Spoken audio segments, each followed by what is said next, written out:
Bonjour à toutes et tous, bienvenue pour ce nouveau tutoriel de chimie sur l'acido-basicité.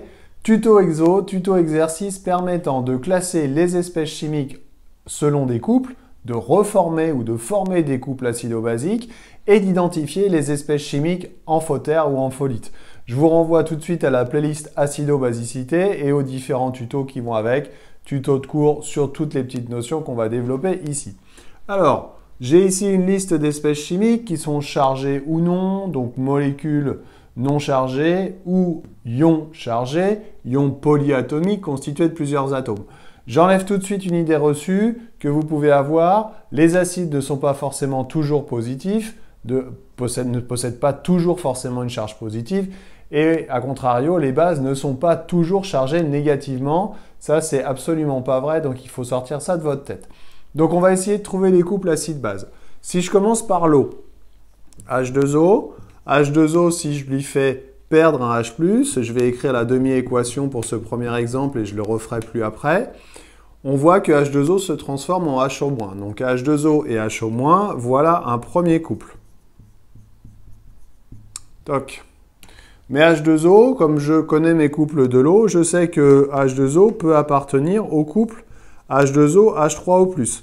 En effet, quand je rajoute, entre guillemets, un H+, et H2O, ça me donne l'ion hydronium H3O+. Bon, donc on a fait l'eau, l'hydroxyde et l'hydronium. Au passage, on voit que l'eau possède un caractère acide et un caractère basique. On va donc pouvoir dire que l'eau est une espèce chimique amphotère. Qu'est-ce que j'ai d'autre? HSO4-. Alors HSO4-, avec le soufre, on peut le mettre avec H2SO4. Si je rajoute un H+, ça va me donner H2SO4. Donc c'est le couple H2SO4, HSO4-.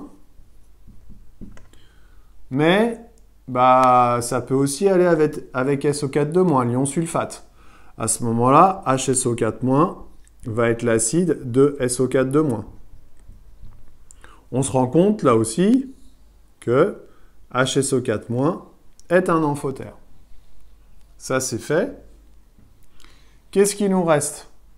Il nous reste HNO2 et NO2-.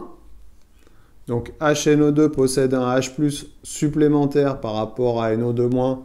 Donc, je vais pouvoir l'écrire acide-base comme ça.